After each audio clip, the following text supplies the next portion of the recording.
إن الحمد لله نحمده ونستعينه ونستغفره ونعوذ بالله من شرور أنفسنا وسيئات أعمالنا.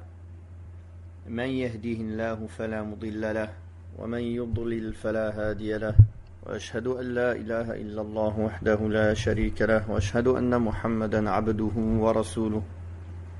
يا أيها الذين آمنوا اتقوا الله حق تقاته ولا تموتن إلا وأنتم مسلمون.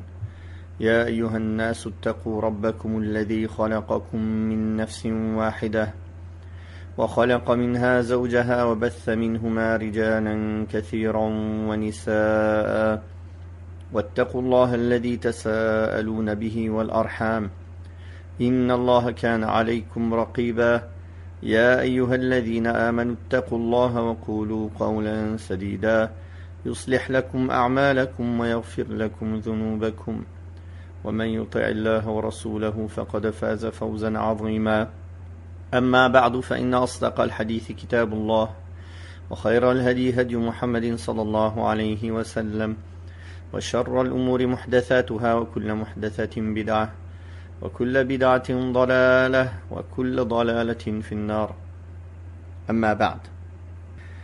Nous poursuivons par la grâce d'Allah subhanahu wa ta'ala cette série où l'on récite le Coran al-Karim et on en donne la traduction et les sens en langue française, ainsi que certaines règles et sagesses que l'on peut tirer de ces versets. أعوذ بالله السميع العليم من الشيطان الرجيم.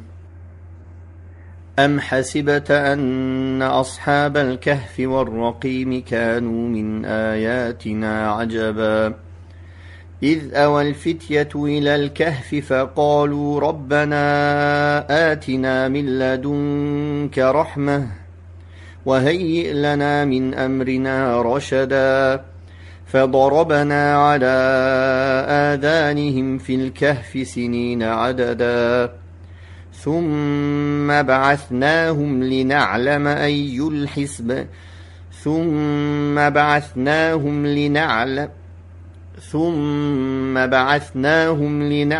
أي الحزبين أحصى لما لبثوا أمدا نحن نقص عليك نبأهم بالحق إنهم فتية آمنوا بربهم وزدناهم هدى وربطنا على قلوبهم إذ قاموا فقالوا ربنا رب السماوات والأرض لن ندعو من دونه إلها لقد قلنا إذا شططا هؤلاء قوم اتخذوا من دونه آلهة لولا يأتون عليهم بسلطان بين فمن أظلم ممن افترى على الله كذبا.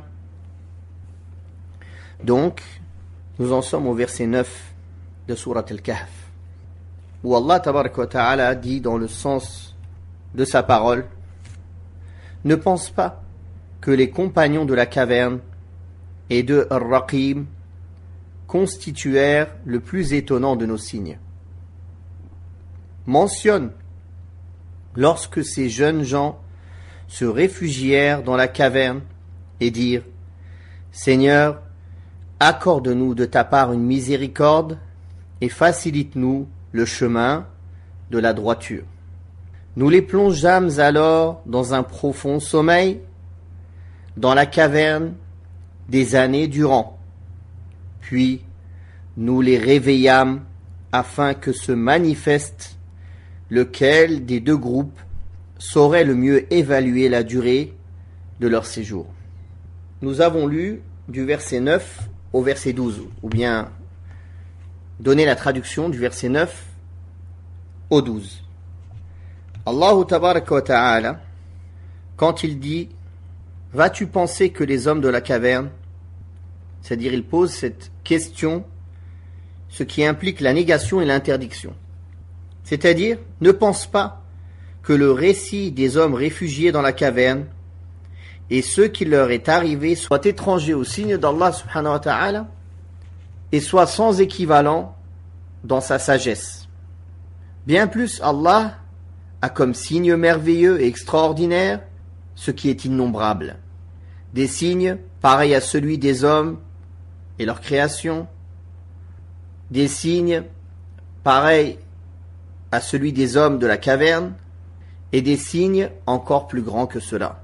Certes, Allah tabaraka wa ta'ala ne cesse de démontrer et d'exposer à ses serviteurs des signes dans les horizons et en eux-mêmes, ce qui leur permet de distinguer entre la vérité et l'erreur, entre la guidance et l'égarement. Donc le sens de cette négation ne veut pas dire que le récit des hommes de la caverne ne soit pas un fait prodigieux. Bien plus, il fait partie des signes merveilleux d'Allah subhanahu wa ta'ala. Son sens veut plutôt dire que ce genre de miracle est innombrable. Ce genre de miracle est innombrable. Aussi, se limiter à ce seul récit dans le domaine du miracle montre une faiblesse dans la science et la raison, car la mission du croyant est de réfléchir à tous les signes d'Allah auxquels il invite les hommes à méditer, car ils sont la clé de la foi et la voie de la science et de la certitude. Leur attribution à la caverne et à Raqim, l'épitaphe, c'est-à-dire la pierre sur laquelle leur récit fut écrit, qui garde leur nom et leur récit, vise à perpétuer leurs souvenirs pendant longtemps. Ensuite, il mentionna leur récit de façon globale avant de mentionner leur récit de façon détaillée. En mentionnant leur récit de façon globale, Allah Ta'ala a dit dans le sens, lorsque ces jeunes gens se réfugièrent dans cette caverne, c'est-à-dire qu'ils se sont réfugiés dans la caverne pour échapper aux persécutions et aux épreuves endurées de la part de leur peuple. Ils firent cette invocation, cette demande. Seigneur, assiste-nous par un effet de ta grâce, c'est-à-dire pour nous raffermir, nous préserver du mal et nous assister dans la voie du bien, et fais que notre conduite soit conforme à la rectitude, à la droiture. C'est-à-dire facilite-nous toute cause pouvant mener à la rectitude et réforme-nous les choses de notre religion et de notre vie ici-bas. Ils ont donc réuni entre l'action et la fuite de la tentation vers un lieu où ils pourront se cacher, invoquer Allah et le supplier en ne comptant ni sur eux-mêmes ni sur les autres. Ces versets sont une preuve de la légalité de fuir avec sa religion, de délaisser et de quitter les terres de perversion et de mal dans lesquelles nous sommes tentés dans notre foi et notre religion vers les terres d'islam s'il en existe, ou même se cacher dans une caverne s'il le faut, s'il n'y a rien. C'est pour cette raison qu'Allah Tabaraka wa Ta'ala a exaucé leurs invocations, du fait qu'ils ne comptaient ni sur eux-mêmes, ni sur les autres, mais ils s'en sont remis totalement à leur Seigneur subhanahu wa ta'ala. Et il leur donna ce à quoi ils ne pensaient même pas, c'est-à-dire qu'il les a plongés, nous les plongeâmes alors dans un profond sommeil dans la caverne, de longues années durant, à savoir 309 ans. Allah Ta'ala les a fait dormir combien de temps? 309 ans. Durant ce sommeil, Allah subhanahu wa ta'ala protégea leur cœur de toute agitation et peur et les protégea de leur peuple afin que cela soit un signe évident. Puis Allah Ta'ala dit dans le sens, puis nous les réveillâmes de leur sommeil pour savoir lequel des deux parties saurait évaluer le mieux la durée exacte de leur séjour. C'est-à-dire afin que nous sachions lequel d'entre eux peut connaître la durée de leur sommeil. Comme Allah Tabaraka wa Ta'ala a dit dans le sens, nous les avions ensuite réveillés pour leur permettre de s'interroger mutuellement. S'interroger sur quoi? dans la connaissance de la durée de leur séjour. Il y a en cela une maîtrise du calcul et une connaissance de la perfection du pouvoir d'Allah subhanahu wa ta'ala, de sa sagesse infinie et de sa miséricorde. S'ils avaient continué leur sommeil, ils n'auraient pu avoir accès à aucune de ces connaissances. Puis Allah tabaraka wa ta'ala a dit dans le sens des versets, du verset 13 au verset 15, « Nous allons te raconter leur récit en toute vérité. Il s'agit de jeunes gens qui croyaient en leur Seigneur et que nous avons alors guidé plus encore. Nous avons raffermi leur cœur lorsqu'ils se dressèrent face à leur roi et dirent « Notre Seigneur est le Seigneur des cieux et de la terre. Jamais nous n'invoquerons de divinité en dehors de lui, car par Allah, nous proférerions alors des propos mensongers et excessifs. Les membres de notre peuple ont adopté des divinités en dehors de lui. Que n'apporte-t-il les concernant une preuve manifeste? Qui est plus transgresseur que celui qui forge un mensonge contre Allah? » À partir du verset 13, Allah tabaraka wa ta'ala commence à détailler leur histoire, leur récit. Et Allah raconte à son messager sallallahu alayhi wa sallam, avec la vérité qui ne souffre d'aucun doute, ni confusion, à tout point de vue, que c'était un groupe de jeunes gens, moins de 10 personnes, qui croyaient en leur Seigneur, subhanahu wa ta'ala, c'est-à-dire en Allah seul, sans lui donner d'associés, contrairement à leur peuple. Allah subhanahu wa ta'ala les gratifia pour leur foi et leur ajouta de la guidance sur leur guidance. C'est-à-dire qu'en raison du principe de leur guidance vers la foi, Allah leur ajouta encore plus de guidée, qui est la science utile et les œuvres vertueuses. Comme Allah tabaraka wa ta'ala a dit dans le sens de sa parole, Allah ajoute à ceux qui sont guidés encore plus de guidance. L'imam al-Bukhari et bon nombre de savants de la Sunna se sont appuyés sur ce verset et des versets équivalents pour prouver que la foi augmente et diminue. Car ici, Allah tabaraka wa ta'ala leur a rajouté de la guidance sur leur guidance, c'est-à-dire de la foi en plus de leur foi. Puis Allah subhanahu wa ta'ala explique qu'il a raffermi leur cœur, c'est-à-dire qu'il les a rendus patients et fermes en inspirant de la sérénité à leur cœur durant ces moments de difficulté et d'épreuve, ces moments critiques. C'est là une preuve de sa compassion, subhanahu wa ta'ala, et de sa bienveillance à leur égard, en les assistant dans la voie de la foi, de la guidance et de la patience, en les rendant fermes et en leur donnant la quiétude et la sérénité dans leur épreuve. Allah les a rendus fermes lorsqu'ils se sont levés devant leur roi et devant leur peuple pour proclamer l'unicité d'Allah et pour dire « Notre Seigneur est le Seigneur des cieux et de la terre, celui qui nous a créés, qui nous a pourvus en ressources, qui dispose de nous et qui nous protège. Il est subhanahu wa ta'ala le créateur des cieux et de la terre, qui possède le pouvoir exclusif de créer ces créatures immenses, et aucune de vos idoles ne possède ce pouvoir, ni les statues, qui ne peuvent ni créer, ni donner de subsistance, ni nuire, ni être utiles, ni pouvoir de créer, ni faire mourir, ou de ressusciter.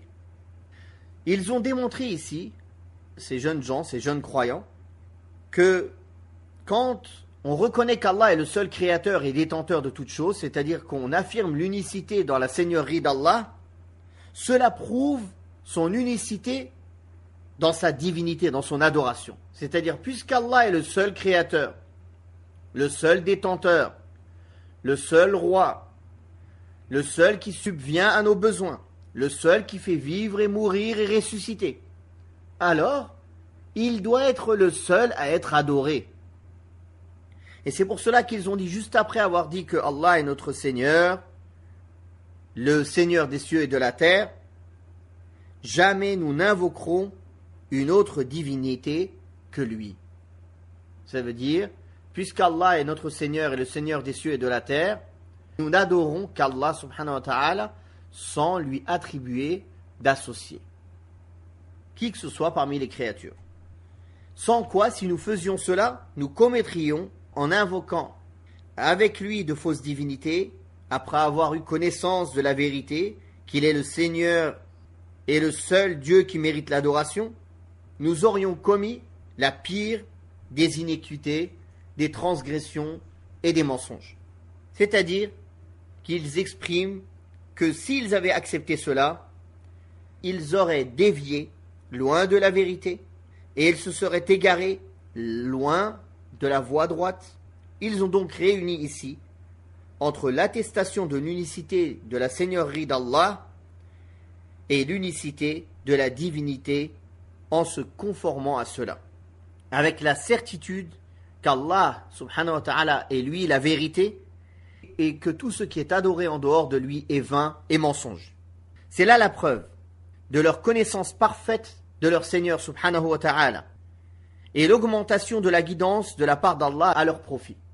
Puis, ces jeunes gens ont parlé de leur peuple en disant « Ces gens-là qui sont des nôtres ont adopté des divinités en dehors d'Allah. Si seulement ils pouvaient justifier ce culte par une preuve évidente, qui donc est plus injuste que celui qui invente des mensonges sur Allah ?» Après avoir rappelé le don de la foi et de la guidance qu'Allah leur a fait, ils ont vu ce que professaient leurs compatriotes comme fausses divinités en dehors d'Allah subhanahu wa ta'ala, et ils ont rejeté toutes ces fausses croyances en leur démontrant qu'ils ne possédaient aucune preuve de ce qu'ils avançaient et professaient, mais qu'ils étaient dans la plus grande des ignorances et le plus profond des égarements, en leur demandant de fournir des preuves évidentes à cela, un argument, une démonstration pour corroborer du bien fondé de leur thèse erronée. Il ne s'agit de leur part que de mensonges forgés sur le compte d'Allah, ce qui est la plus grande des injustices. C'est pour cela qu'il dit, subhanahu wa ta'ala, dans le sens, qui donc est plus injuste que celui qui invente des mensonges sur Allah. Wallahu ta'ala a'la wa a'lam. Wa sallallahu ala Muhammadin wa ala alihi wa sahbihi wa sallam.